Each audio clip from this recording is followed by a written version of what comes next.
como estamos tratando isso nas nossas vidas? O perdão e o auto-perdão. Segundo o Espiritismo, o perdão é a concessão indefinida de oportunidades para que o ofensor se arrependa, o pecador se recomponha e o criminoso se libere do mal e consiga se erguer, redimindo-se para uma ascensão luminosa. O Evangelho, ele nos recomenda perdoar incondicionalmente, absoluta e totalmente, né? Pois todos nós estamos sujeitos a erros e por isso necessitamos do perdão alheio.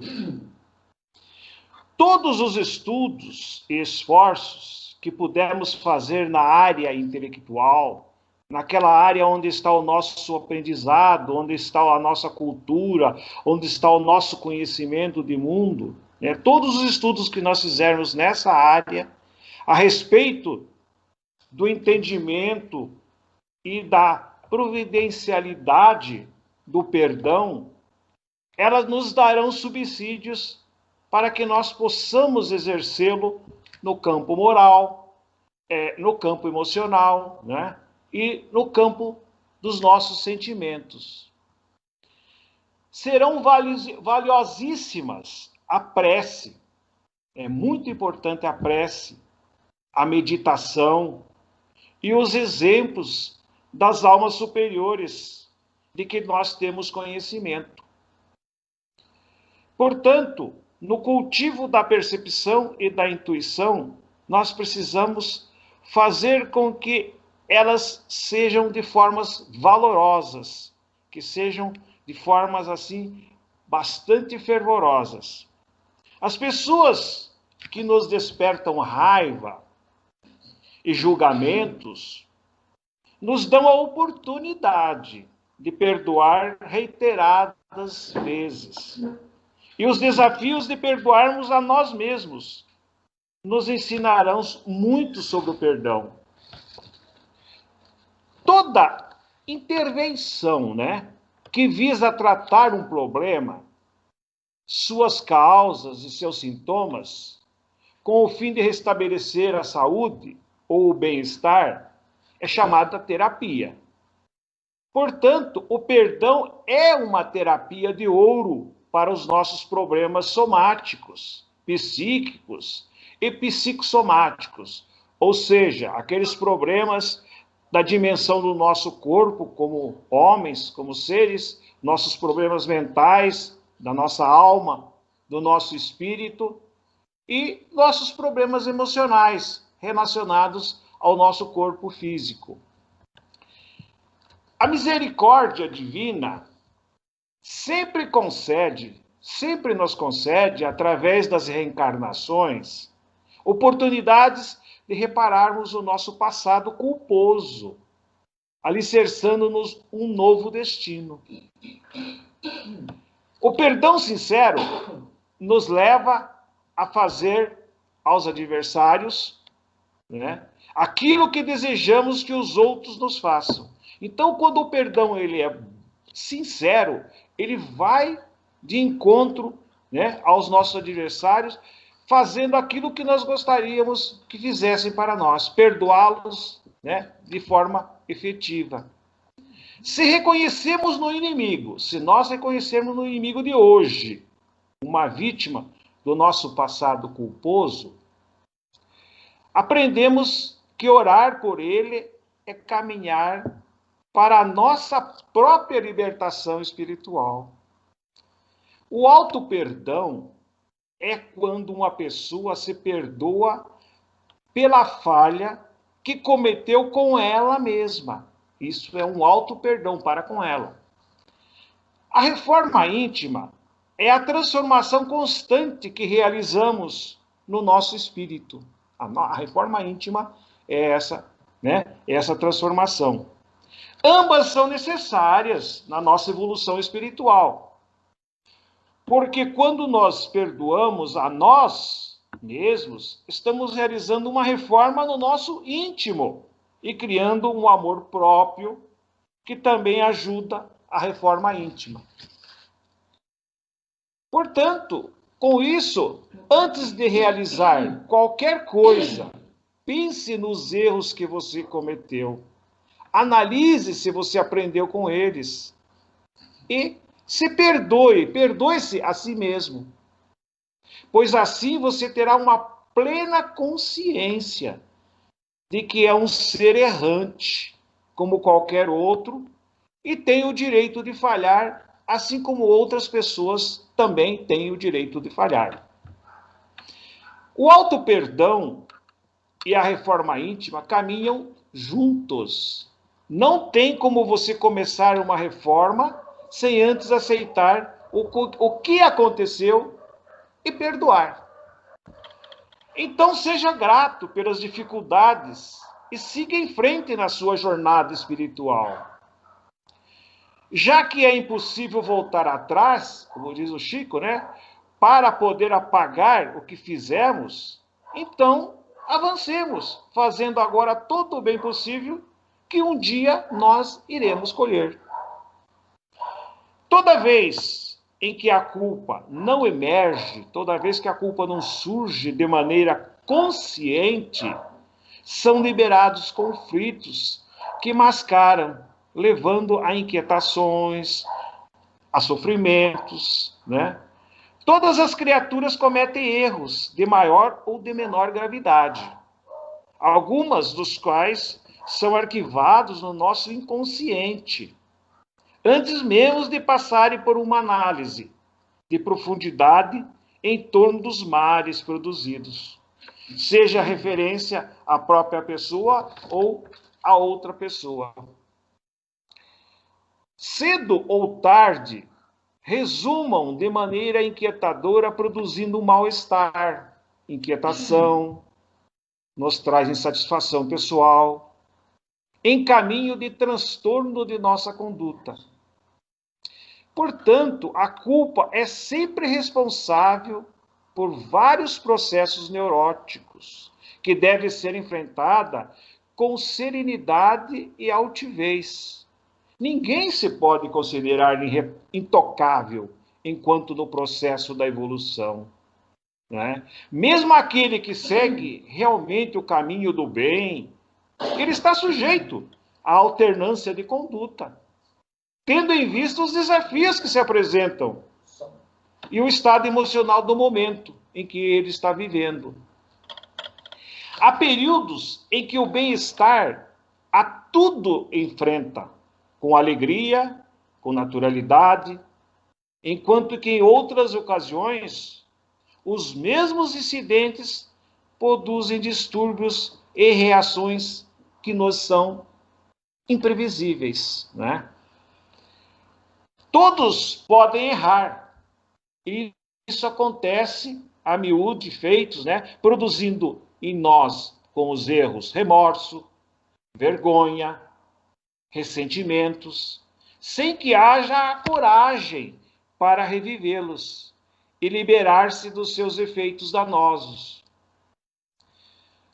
Uma reflexão em torno da humanidade de cada qual é possuidor, de que cada um de nós temos, vai nos permitir entender que existem razões que o levam a reagir, quando deveria, na verdade, agir, a revidar, quando seria melhor desculpar e fazer o mal, quando lhe cumpria fazer o bem.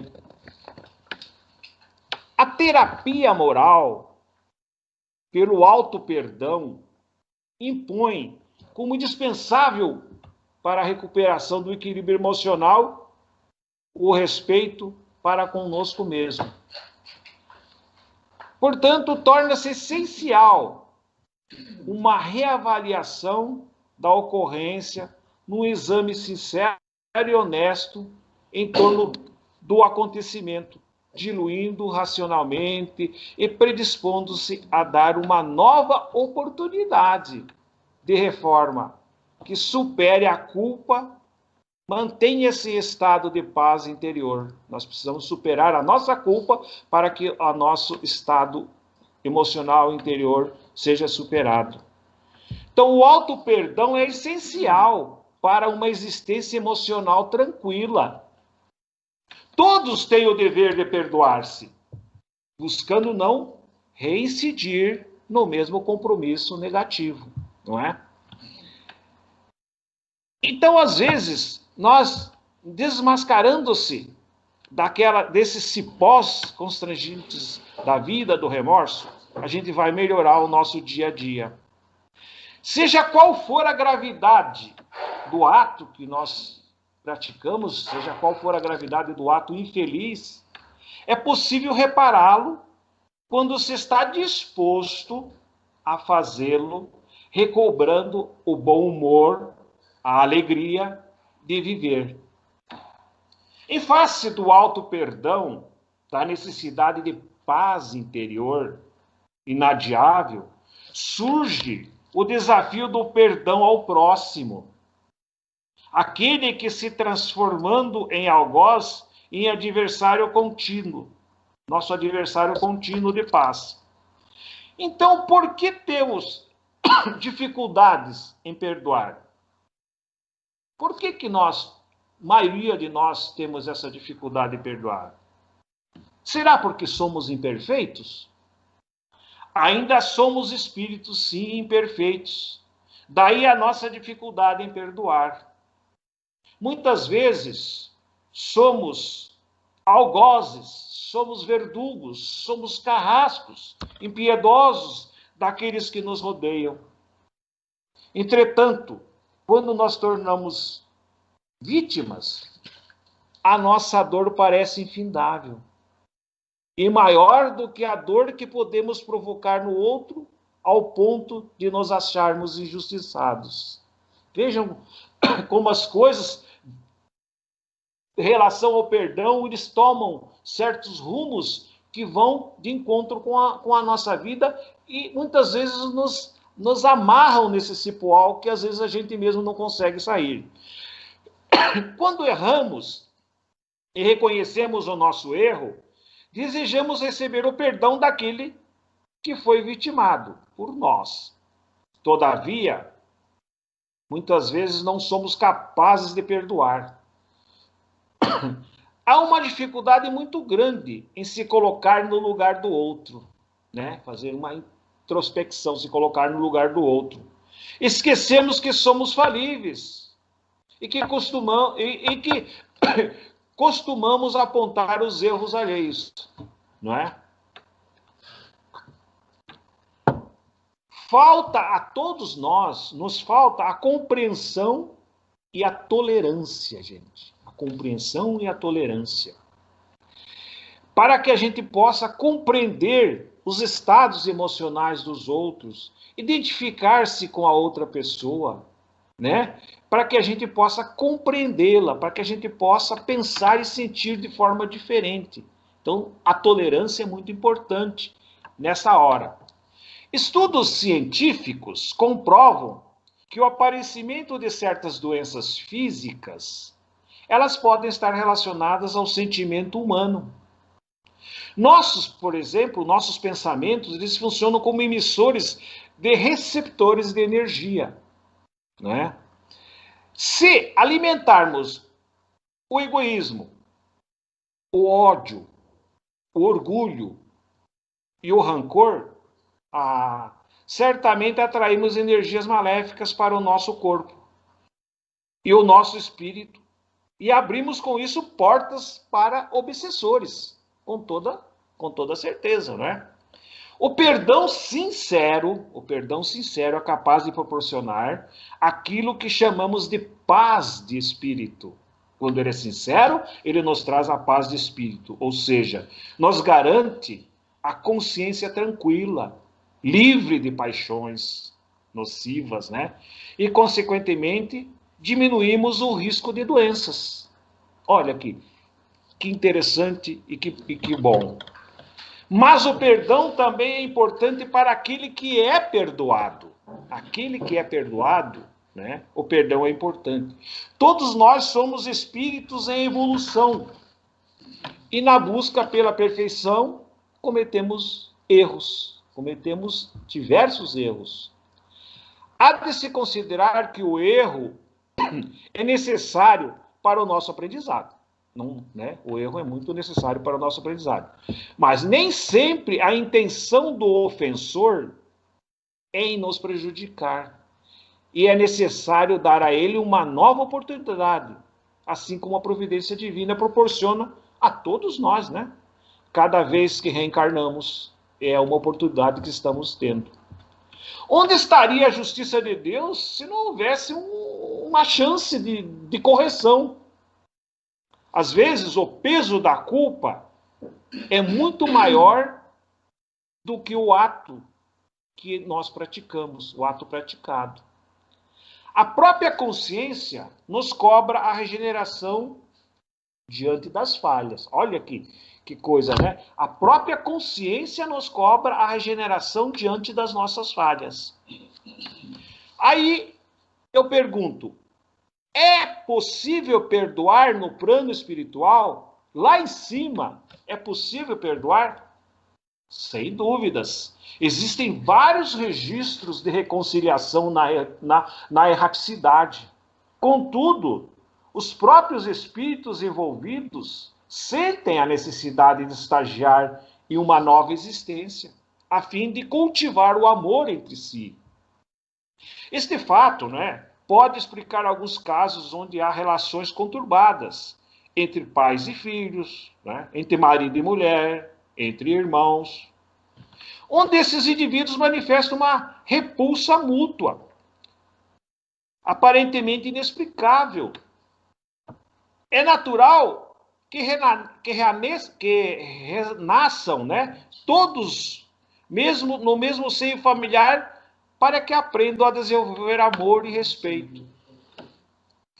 Em algumas situações, né, as desavenças se arrastam por várias existências, o que acaba causando grande sofrimento em ambas as partes. Geralmente, nesses casos, desenvolve-se uma relação de obsessão recíproca, né? Acometendo tanto os espíritos encarnados quanto os espíritos desencarnados. É preciso entender, nós precisamos entender que nossos inimigos não desaparecem com a morte. Eles não desaparecem com a morte. Portanto, não há tempo a perder quando o assunto é perdoar, não é? Quanto mais cedo entendermos esse mecanismo, menos dolorosos serão os nossos débitos, né? Tem um livro de Chico Xavier, pelo Espírito Emmanuel, que tem um trechinho que foi retirado lá da mensagem Perdoa Agora, do livro Assim Vencerás, que diz assim: perdoa agora, enquanto a oportunidade de reaproximação te favorece os bons desejos.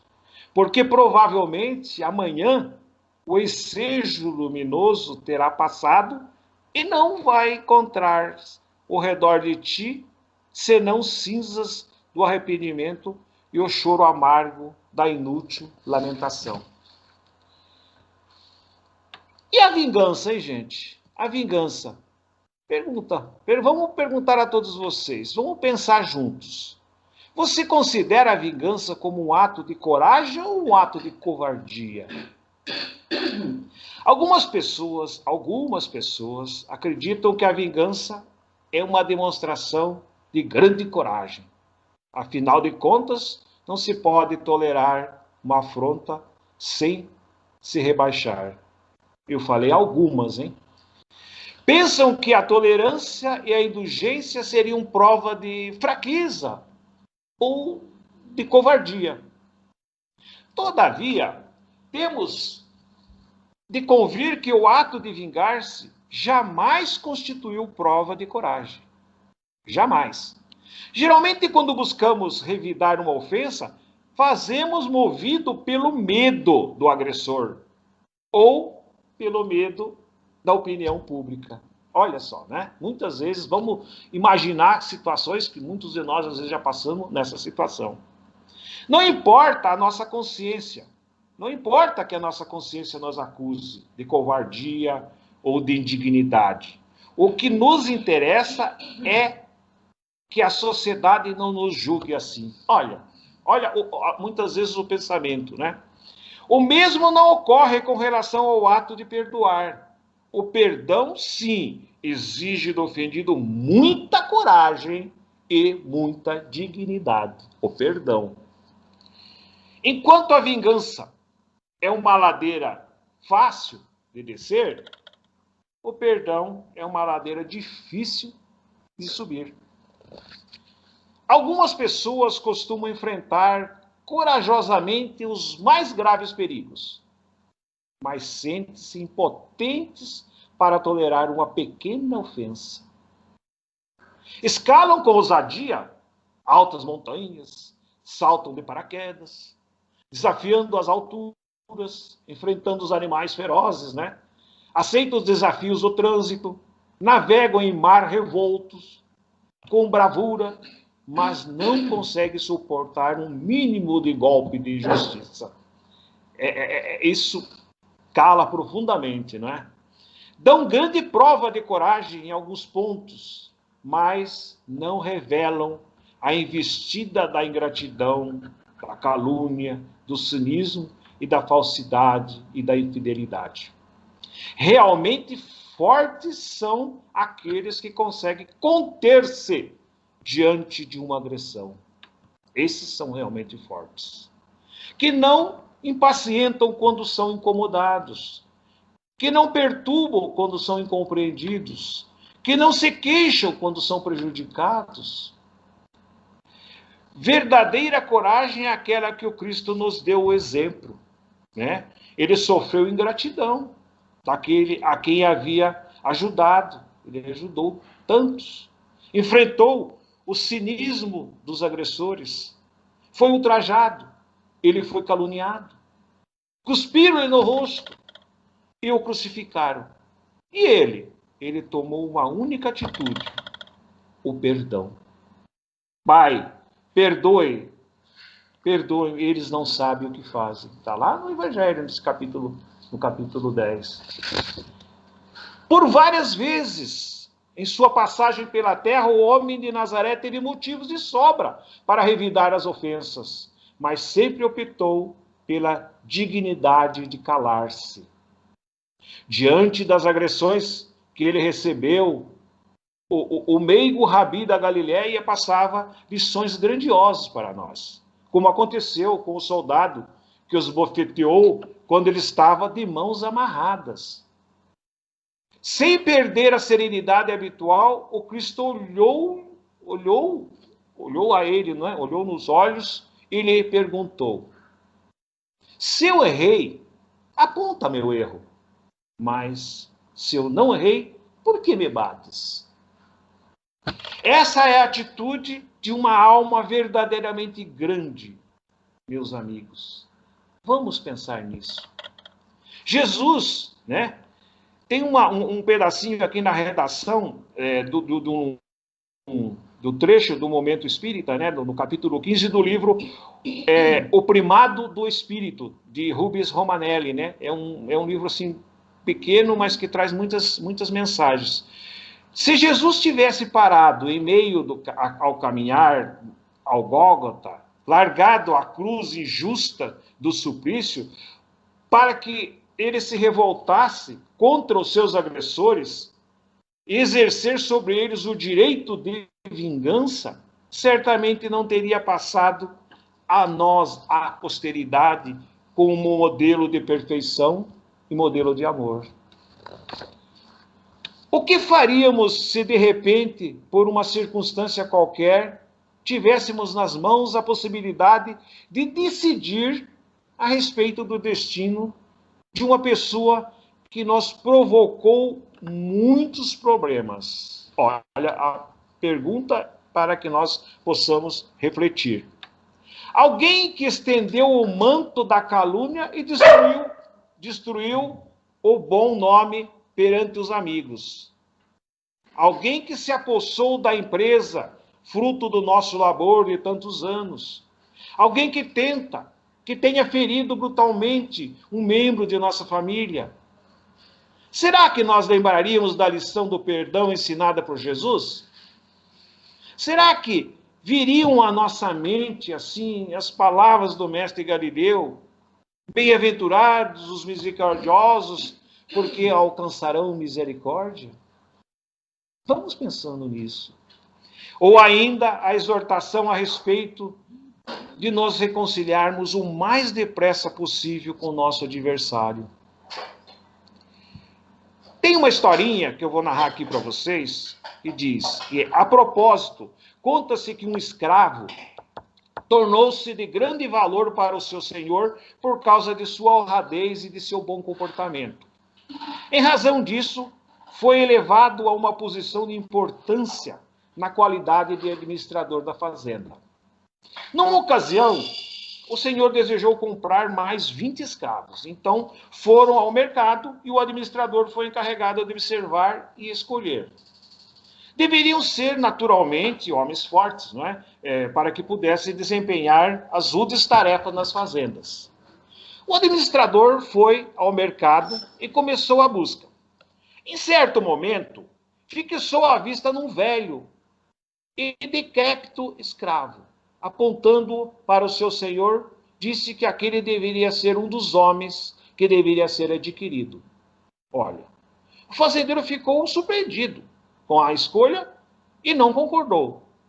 Ouvindo o diálogo, o negociante de escravos disse que se fossem comprados 20 homens, 20 escravos, ele daria o velho de graça. Realizada a negociação, foram todos para uma das propriedades. O administrador passou a tratar o velho com maior cuidado e atenção do que qualquer ou dos outros. Levou para sua casa, dava-lhe comida, quando tinha frio levava ao sol, quando tinha calor colocava debaixo das árvores, de cacau, à sombra, né? Admirando aquelas atenções dispensadas ao escravo, o senhor perguntou por que ele procedia daquela forma, não é? De certo que deveria ter algum motivo especial. É seu parente? Talvez seu pai? A resposta foi negativa. É seu irmão mais velho? Também não respondeu. É seu tio? É outro parente? Não tenho parentesco algum com ele, nem mesmo é meu amigo. Então perguntou o fazendeiro, por que motivo tem tanto interesse por ele? Ele é meu inimigo, senhor. Vendeu-me a um negociante e foi assim que me tornei escravo. Mas eu aprendi nos ensinamentos de Jesus que devemos perdoar os nossos inimigos. Esta é a oportunidade de exercitar o meu aprendizado. O perdão acalma e abençoa o seu doador. Maior é a felicidade de quem expressa o perdão. O perdoado é alguém em processo de recuperação. No entanto, aquele que dispensa o esquecimento do mal já alcançou as alturas do bem e da solidariedade. Quando entendermos que perdoar é conquistar enobrecimento, nós faremos fortes pelas concessões de amor e de compreensão que sejamos capazes de distribuir. Isso está lá no livro, né, no Evangelho segundo o Espiritismo. Portanto, nós precisamos perdoar e perdoar agora. Enquanto a oportunidade de reaproximação te favorece os bons desejos, porque provavelmente amanhã o ensejo luminoso terá passado, e nem encontrarás ao redor de ti senão uma cinza de arrependimento, de choro amargo, de inútil lamentação. Nós somos ainda essencialmente julgadores, e esses julgamentos mantêm nossos corações fechados e nos separam uns dos outros. Nós não nos afastamos por meio de uma presunção de superioridade ou nos isolamos estabelecendo nossa inferioridade. Ou diminuímos e julgamos a nós mesmos, ou nos tornamos errados. Ou projetamos a separação de nosso eu, tornando-se os outros errados. A criação são bodes expiatórios para carregar o fardo de nossas inseguranças e medos. Aí nós vemos que, perfeitamente inspirada nos conceitos de Jesus, a doutrina de Allan Kardec, em O Evangelho segundo o Espiritismo, traz, no capítulo 10, bem-aventurados os misericordiosos. Perdoar os adversários é pedir perdão a si mesmo. Perdoar aos amigos é dar-lhes prova de amizade. Perdoar aos amigos é dar-lhes prova de amizade. Perdoar as ofensas é mostrar que se tornou melhor do que nós éramos antes. Nós temos lá em obras póstumas, do Pentateuco lá, já a obra O Céu e o Inferno, no item fala sobre a psicoterapia do perdão e do auto-perdão. Está escrito que o verdadeiro perdão sempre envolve atividades reparadoras. Ela repara o nosso íntimo, o nosso interior. Em um dos jeitos de se buscar a reparação é não se sentir ofendido. Quem de nós, muitas vezes ofendido, não se sentiu ofendido? Não se sentir magoado. Não ofender e não magoar. Quem não ofende, não magoa. Não precisa pedir perdão quem não ofende. Quem não se sente ofendido e nem magoado, não precisa ser perdoado, não é? Sempre lembrando que na caminhada terrena somos espíritos com idade e aprendizados diferentes. Cada um de nós tem uma evolução individual, cada um de nós estamos em idades diferentes de aprendizado, cada um de nós enfrenta os seus problemas de acordo com a sua leitura de mundo, de acordo daquilo que ele aprendeu, né? Uns têm mais facilidade em se desculpar por algo que possa ter ferido naturalmente e pede perdão, e perdoa, sem se sentir inferior diante da situação, não é? Sabe que errou, mas que tem que pedir perdão. Devemos lembrar que não há perdão total sem a compreensão. E compreensão significa conhecer as necessidades, conhecer as limitações do próximo. Fazer para o próximo o que gostaríamos que nos fizesse, que fizesse a nós mesmos, né? Por que perdoar é tão difícil e, ao mesmo tempo, uma necessidade? Por que perdoar é tão difícil, mas, ao mesmo tempo, é uma necessidade? Porque somos imperfeitos. O orgulho e o egoísmo nos levam a sermos imperfeitos. Temos dificuldades em nos colocarmos no lugar do outro. Temos o mau hábito de julgar. Associamos o perdão à fraqueza. E somos suscetíveis de faces melindres, né? A gente se melindra com pouca coisa, né? Então eu pergunto, e quem precisa de perdão? Quem é que precisa de perdão, né? Todos aqueles que foram ofendidos precisam do perdão para que a gente sinta-se em paz com a nossa consciência. No Livro dos Espíritos, na questão 886, tem uma perguntinha lá que diz assim: qual é o verdadeiro sentido da palavra caridade, como entendia Jesus? A resposta é benevolência com todos, indulgência com as imperfeições dos outros e perdão das ofensas. Perdoar é desculpar, não valorizando a ofensa, minimizando-a. Não sentir no ofensor o inimigo, mas uma pessoa com dificuldades pessoais. Olha só, né? Pessoa que está com dificuldade. Já numa outra questão na sequência, a 893, também do Livro dos Espíritos, qual a mais meritória de todas as virtudes? Resposta: todas as virtudes têm o seu mérito, porque todas são sinais de progresso no caminho do bem. A virtude, toda vez que há resistência voluntária ao arrastamento das más tendências. Mas o sublime na virtude consiste no sacrifício do interesse pessoal para o bem do próximo, sem oculta intenção. Sem oculta intenção. A mais meritória é aquela que está fundada sobre a mais desinteressada caridade. O espírito de André Luiz, de Emmanuel, de Joana de Ângeles, de Hamed, entre tantos outros, né, em livros complementares à codificação, oferece um conteúdo vastíssimo sobre o tema. André Luiz, pela psicografia de Chico Xavier, nos mostra as consequências de não perdoar pela ótica espiritual.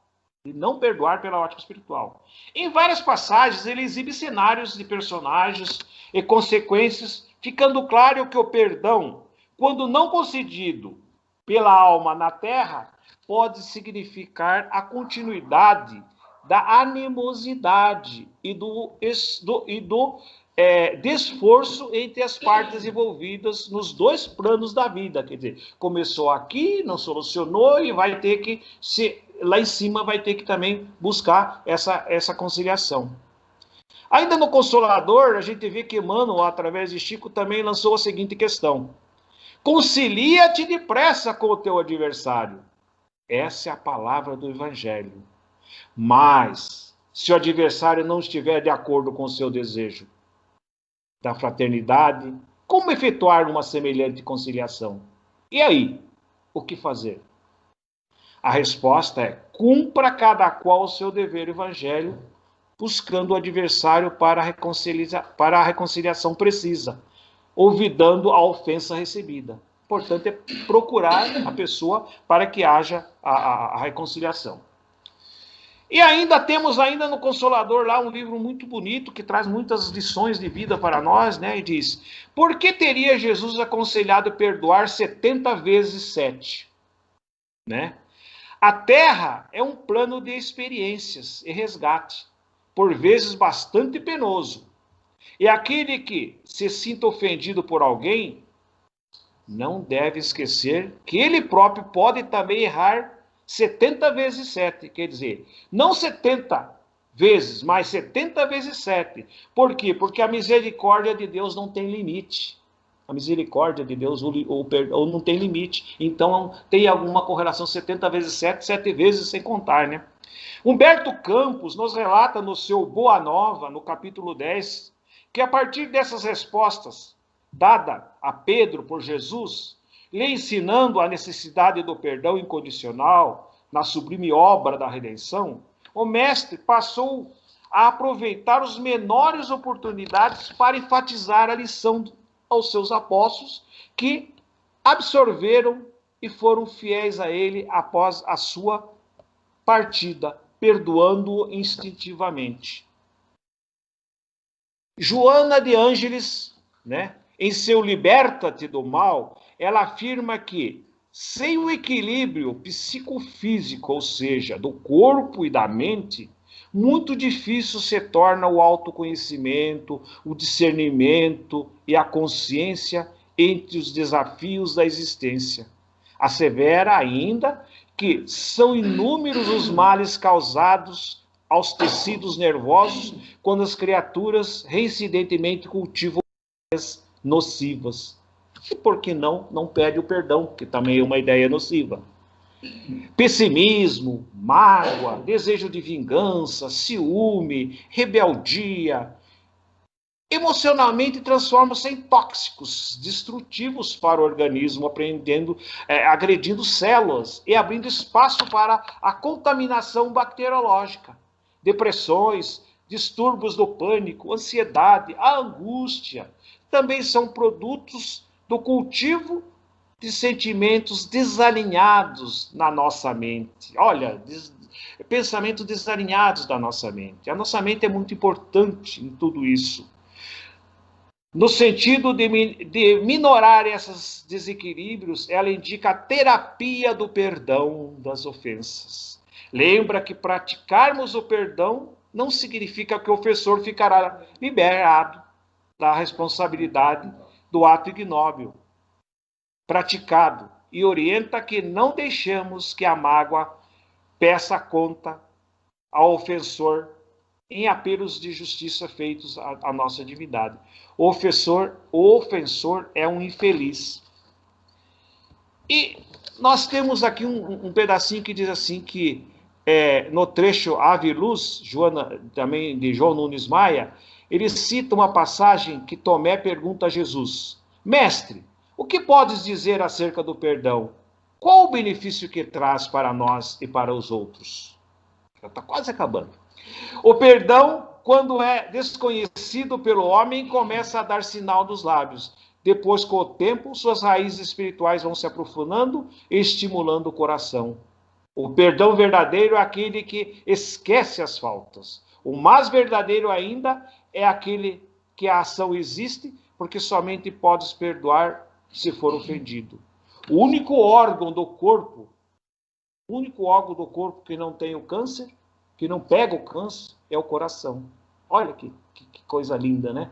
Como ele está protegido pelo amor, porque tudo ali é filtrado, né? Ele devia todos os sentimentos passam, mas o coração é o nosso santo santuário, aquele lugar da onde a gente se inspira para poder fazer as boas atitudes, as boas causas, né? E assim vai, né? Então a gente percebe aí que esse perdão, né? Ele faz bem à saúde, ele nos ajuda. Então a doutrina ensinada pelos espíritos superiores inclui o perdão das ofensas, a indulgência para com as imperfeições alheias, a benevolência para com todos, né? E com as virtudes que formam um conceito de caridade com o qual entendia Jesus. Então, essa foi uma reflexão que eu fiz para vocês, que eu preparei para vocês, para que a gente pense. É muito grande, ela é muito abrangente, mas que deu para a gente ter uma ideia da importância do perdão e do auto-perdão, não só para nós mesmos, para a nossa vida aqui, na nossa erraticidade e para a nossa própria saúde. Então vamos trabalhar firme, fortes, né? Nesse tema, né? Nesse ponto, né? Então, o que eu tinha para falar para vocês, agradeço a atenção, o carinho, meu muito obrigado.